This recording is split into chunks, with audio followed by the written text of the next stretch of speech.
and welcome to the Coffee Break programming course. In this lecture number 13 we will see the structure of the C++ program. In this lecture, more generally speaking, we will see the structure of C++ program, what are consistent parts of any program in C++, and then we will see what to write inside one of those main parts of any program, and we will also see some very little insight into the assignment operation. So let's start with the structure of any C++ program, and the main constituent part of any program is a function. There is always at least one function in any C++ program, and this one function is called main. So every function has a name. After some time we will inspect also other functions, but for now, for quite a long time actually, we will suffice with just one function in our C++ programs, and this function will be called main. And this function denotes the place where the algorithm starts and ends. So we, as the authors of the algorithm, write the main function and then give this program written in the C++ language to the performer, and performer firstly finds where the main function is located, and thus the performer knows where to start execution of the algorithm. So in our flowcharts we draw such a special symbol. This denoted the place where the algorithm starts, and in the C++ programming language the start is where the main function is located, and end in the flowchart, end of the algorithm was denoted like that with such a symbol, but in the C++ programming language the end is just the end of the main function. So main function denotes the algorithm actually, so where the main function starts, the algorithm starts, and then going just one line of code at a time, we will reach the end of the main function. We as a performer in this case, so the performer will reach the end of the main function performing one line at a time, and the end of the main function will denote the end of the algorithm as well.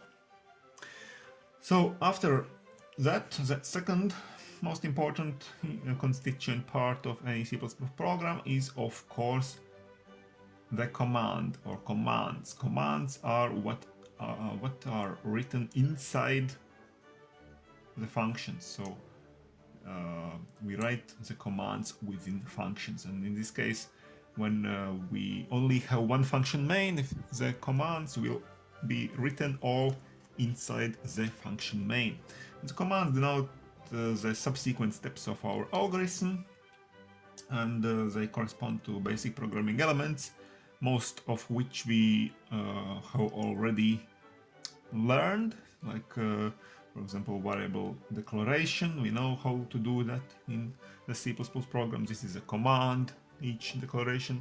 The input command, we remember the command cin or cout for the output, and branching loop and other commands which we'll learn later. So there are very many different commands in C++ language, and actually to learn how to code in the C++ programming language, the most important aspect perhaps is to learn all those commands, how those commands can be written, so the syntax of those commands, and also what do these commands mean, so the semantics, what are the semantics of each of those commands. So that is what we will learn in the next lectures. Afterwards, another constituent part of any C++ program can be so-called directives or messages to compiler. We will talk about such things later in our course, but for now you can just remember those two first lines that we wrote in our example C++ program in the last lecture, and those were actually the directives. And finally, the final constituent part is a comment. We can also comment lines of code, so actually the comments are not part of the algorithm. So the algorithm is written using those three constituent parts, here. So every algorithm written in the C++ consists of functions. Every function consists of commands, and besides the functions there can be also directives, but commands are just for explanations for other humans. For example, if we the commands are not a part of the algorithm, but if we want to give, for example, our program to some other colleague or friend or a teacher or something like that, and we can hope that teacher or our friend will understand our program without comments, but sometimes we have written something strange perhaps, or something more difficult in our program, and then we can comment just in plain free-form text in natural language. We can comment something in special notation. So let's see an example C++ program. This is just like the program we saw in the previous lecture, so I think it was just like that, or very similar to that. And let's see all those 4 constituent parts here. So let's color those parts in different colors. So for example, here in the first 2 lines we see those 2 directives, and we will talk about those directives later. So for now, just write them in at the beginning of every program, so don't worry about them, just include those 2 lines in your program so it works. Those are messages for the compiler. And then the main important part of the program is this function main, colored in red here. The beginning of the function main begins with such a line, and here in this line, besides other things, we see the name of the function, and this name for this function will always be main. So this is the starting part of the function main, so this is where the execution begins of our algorithm. So this is information for the performer, so the performer knows that this is the first the entering part of our algorithm, and so here the performer should begin the execution, and the closing bracket here denotes the end of the main function. So here is the opening bracket of end function, and here the end. Here the main function ends. So when the compiler will have reached this line here, the algorithm will have ended. And also we have introduced one comment here, just an explanation in natural language sentence. A comment can be written at the end of any line of our program, and it starts always with those 2 slashes. So those 2 slashes means that everything after here till the end of that line is just a comment, and the performer can ignore that. This is not information for performer. So this is just information for other readers of our algorithm. We can comment something. But the most important part of our algorithm lies here in those 3 commands. So these commands are what are actually performed by the performer. So the commands are always written inside the main function, inside those brackets here, curly brackets. And these commands, every command written in separate line here, and every command ends with a semicolon. These are commands that the performer will execute, just going like that in such a direction from the first line in the main function to the last line. Okay, so those are the basic constituent parts of our program, and now let's just make a brief review of what we already know. What can we write inside the main function? So we have already seen quite a lot of things actually what can be written inside the main function. But one thing that I haven't mentioned very much was such a strange line, return 0, and this is actually always the last command in the main function. So when we will talk about what actually is a function, and how can we create other functions, then we will start to also to speak about what does this line mean. But for now, you just how to write such a line as the last command in your main function. Okay, so what else have we seen? We have seen such a line system pause. We remember that was a command for pausing the program execution so that the performer doesn't go on and continue executing the next command until user presses some button, so the user can see something perhaps printed out on screen or something like that. What else have we seen? We have seen the declaration of variables.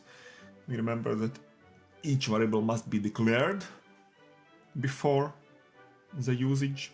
So we saw different names of so-called data types, for example int for integer numbers, double for real numbers, and this was a way how we declared our variables.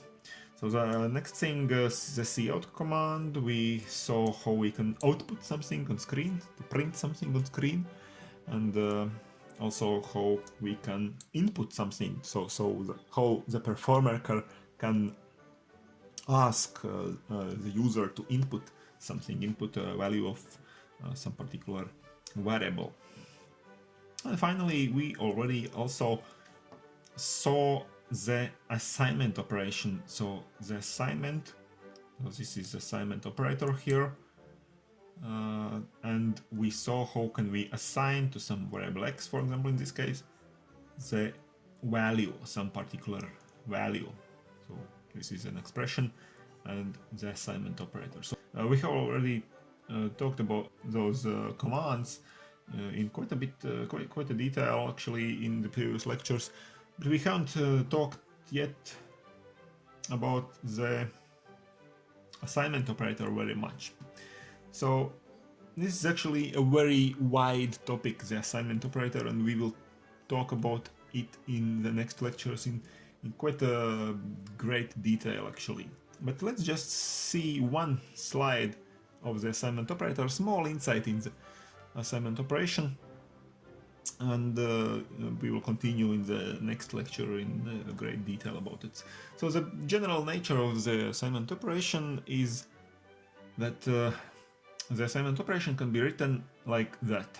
So we use the equality sign, which is called the assignment operator, and with this operator we build the operation. So this whole thing here is the operation, the assignment operation, and it consists of the operator, assignment operator, and at the left hand side of the assignment operator we will write the variable name, the variable to which we want to assign some particular value, okay? And on the right hand side here of the operator we will write what is called an expression. Expression meaning that we can calculate the value of this expression, and then this value will be assigned to this variable written here, okay? So let's see some particular examples. The expression can be very different things. It can be a very simple expression, like for example just one number, 17 or 5.9. We can assign such a thing to our variable. But expression can be also very long and complicated expression, something like that. For example, like x times 5 plus y plus 49 times 3 minus 2401. But of course, in order to be able to calculate the value of such an expression, we have to know the values of x and y, so of those variables involved here in this expression. So the values of x and y must be assigned beforehand, and afterwards we can calculate the value of such an expression and assign this value to, for example, our variable a in this case. And expressions can be also very different ones. But what is the most important thing when using the assignment operation and building those commands. So the most important thing is we should always be aware of the data types. So we as the developers of the algorithm, we have to answer the question, what are the data types of those variables? Because of course, for example, in this case, we will assign some value to our variable a, but the variable a must be declared beforehand, okay? So we must be able to declare the variable a, and to declare the variable a, we must know what will be the data type of a. How do we declare this variable, okay? And in some cases, the answer can be quite straightforward. For example, here, when we assign 17 to x, of course, x will be an int type variable, okay? Here, y will be a double type variable. But for example, in this large structure here, how do we know whether the result perhaps be an integer, or the result will be a real value? It can depend on the values of x and y, and what will be the data type of a. Or in this case, also quite straightforward, maybe x times 10, x is 17, an int type variable, b will also be an int type variable perhaps. But for example, in this case, the c will not be int type variable. Also in this case, 5.9 times 10 is 59, which is an integer value, but actually the c will have to be declared as the double type variable. And how do we know that there are certain rules which we will look at in the next lecture? And for now, we just we can see the correct answer to this question. So all the variables declared here, and we can see also the last line, very interesting, maybe a line, the expression x is less than 100. So what is the result of such an expression? What data type is this result? So depending on the value of x, the result of this can be only two values. Either it is true or it is false, that x is less than 100, okay? So true or false means that this variable e must be declared as a bool type variable. Bool type variable means that the result will be some logical value, either true or false. And it is very important that we always know the data types of everything in the C++ language. And by everything, for now, we only have two items, variables and expressions. And if we use some variable and if we use some expression, either long expression or shorter one, we have to be able to find out what is the data type of this thing, this particular thing. So this is a very important aspect, to know the data types of everything, and in the next lecture we'll start learning how to find out the correct data types. So how to find out those data types, for example, here for each of those variables. Okay, that's it for today. So we saw the structure of the C++ program, we saw the most important constituent parts of any C++ program, one of which was the main function, and then we saw what to write inside the main function. So just a brief review of what we already have learned before, and then we started to look a bit into the assignment operation. This whole thing will be inspected later in the further lectures, but for now we have grasped some insight into the world of the assignment operation. Okay, so that's it for today. Be sure to subscribe to my channel, and I'll see you in the lecture number 14. Bye for now.